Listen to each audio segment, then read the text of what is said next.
Hi there, welcome back to my channel. This is Chris. I hope you're doing great. Today I'm going to talk about the Tamron 17-70 f2.8 for Fuji X mount. While we're at it, I thought that we could include the Fujinon 16-55 f2.8 because these two are very similar. And some of you might be asking me, is it better, is it the same, or is it worse than this lens? I'm going to show you a lot of examples. I'm going to tell you what are the specs, what I think about those, and my personal conclusion. So don't move, I'm coming right back.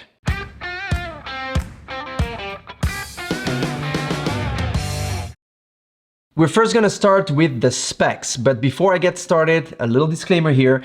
I got this lens for free, I get to keep it, but this is my own personal opinion, and I'm gonna tell you my pros and my cons based on my personal usage. This is a 24-105 full frame equivalent. It weighs 525 grams versus 655 grams for the Fujinon version, which basically means it's 130 grams lighter. The filter thread is 67 millimeters. Now, I just want to take a short little moment here to tell you that Tamron keeps a consistent diameter for their lenses. The filter thread is pretty much always 67 throughout their lineup.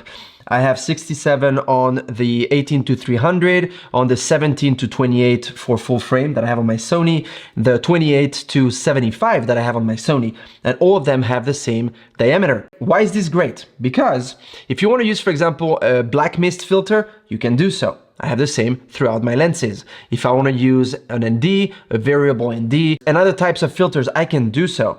Wherein Fuji has this habit of changing the diameter of their lenses, and the filter thread is pretty much always different. In terms of aperture, the maximum aperture is f2.8 and the minimum is f22, exactly the same as the Fujinon lens. It has what they call the vibration compensation, VC, and that is basically the optical image stabilization, which the 16-55 doesn't have. There's no OIS in here. So that is something better, I would say, on the Tamron. So what I wanted to do here is testing for video handheld how the footage would look. So I tried with the X-T4, which has IBIS, as well as the X-T3 that I have right here that doesn't have IBIS.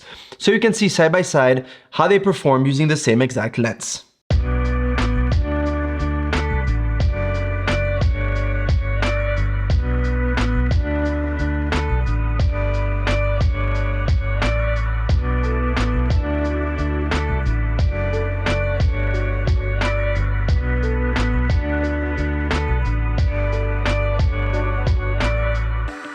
These two lenses have weather resistance, so if there's dust and or humidity, you should be good to go. Your sensor shouldn't get those inside. Price-wise, we're at around $750 for the Tamron lens, and the Fujinon lens is around $900. So there is a little difference of price. It is not as massive and as big as we saw, for example, on the Sigma Prime lenses, so it is not that much of a difference of price. However, for the price, you're getting a 70 versus a 55. In terms of build quality, it's a no-brainer. Fuji has the upper hand.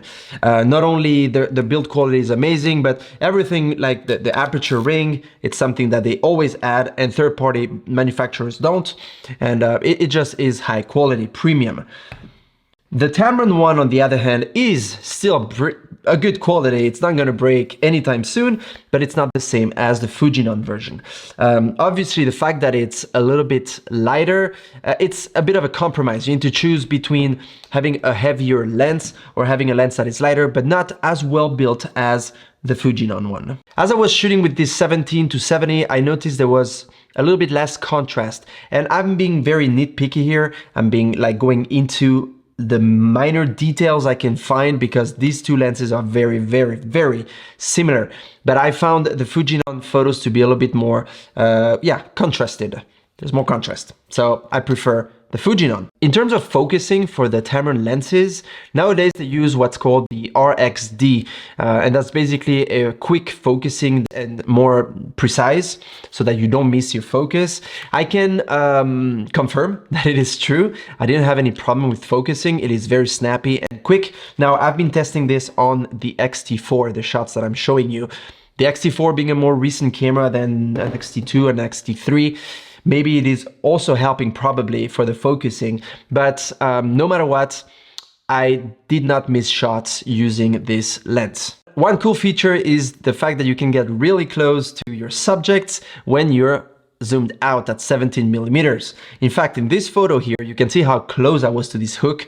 I was so close that the hood was practically touching the metal part. So it is really fun being able to play so close to your subject. In terms of chromatic aberration and fringing, I haven't noticed much of those. In fact, you can see in this photo here, I was shooting under a tree, the typical example. This time I did it to show you how it performs, and I haven't noticed any purple, any red, or any green, or any type of chromatic aberration or fringing, even though the sun was coming straight through the leaves. It is pretty good. And in terms of flare, you can see the flare on this photo that I shot under a bridge. That was direct sunlight at 2 in the afternoon, 2 p.m. So it was very, very strong and harsh. I closed it down to f16 to get that beautiful star, and that's the result.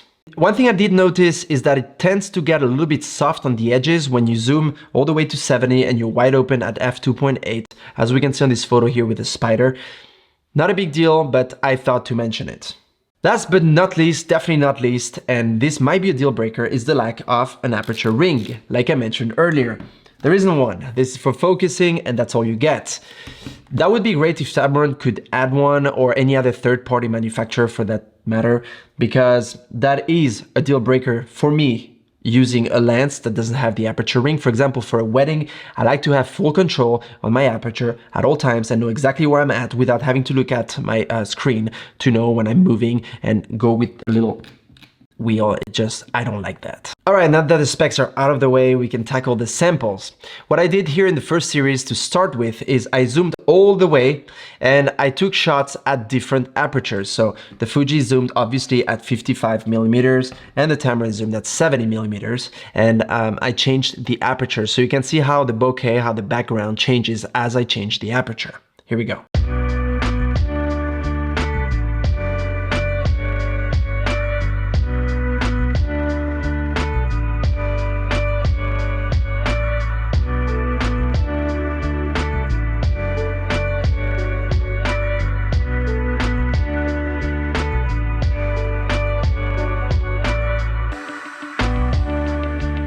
For the next series of shots, I zoomed my Tamron at 55 millimeters to try to be at the same distance as the Fujinon 55 as well. And I took portrait shots of a friend on the street. I did the same. I changed the apertures so you can see how it looks in terms of depth of field, bokeh, if you're trying to shoot some portraits at 55 millimeters. Here we go.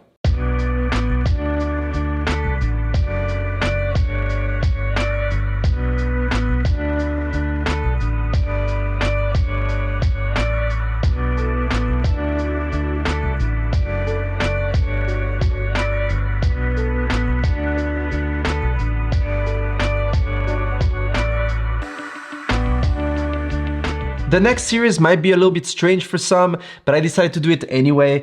I shot portraits at 17 millimeters with the Tamron, only the Tamron, to show you how the depth of field looks if you change the apertures, and to show you a little bit the quality of the photos if you're shooting at 17 millimeters. Here we go.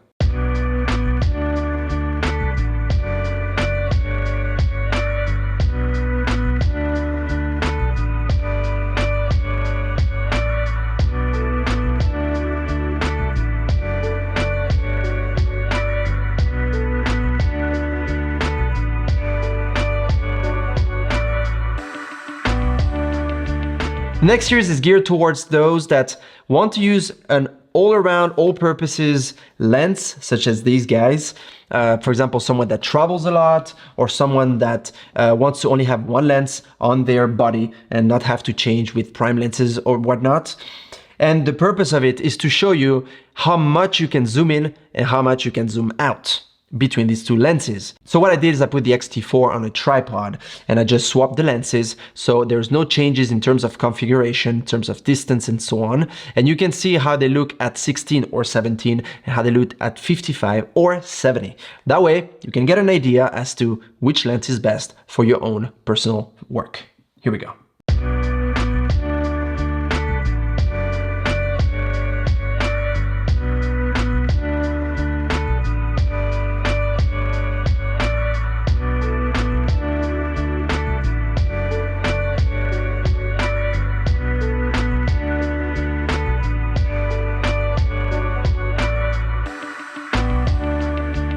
I also wanted to see how this lens performs indoor in the studio with flashes. So I played around a little bit, and here are a few shots that I took with it.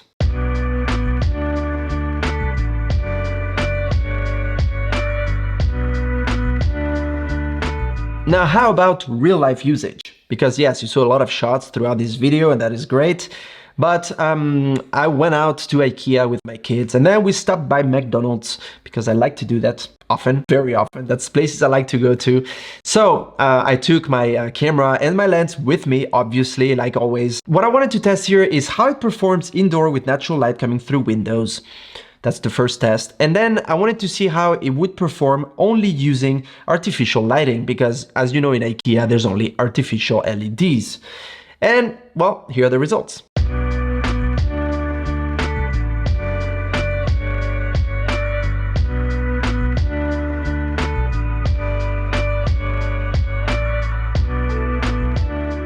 Okay, so my conclusion is very simple. This is a great lens. If you want a lens that works for traveling, for all around purposes, to start with, this is a great lens to start with because you have an fixed aperture of f2.8 all the way. And that is premium. That is a premium feature, I have to say. And it's a bit cheaper than the Fuji equivalent. It is smaller, lighter. It doesn't have an aperture ring. Deal breaker for me. But if you're beginning in photography, or if you don't want to spend that much money, this will give you everything you need to take beautiful, gorgeous photos. I hope you're already subscribed to my channel. If not, and if you like the content, please do so. That helps me grow it always more. And I see you, like always, in my next video. Take care and keep shooting. Bye.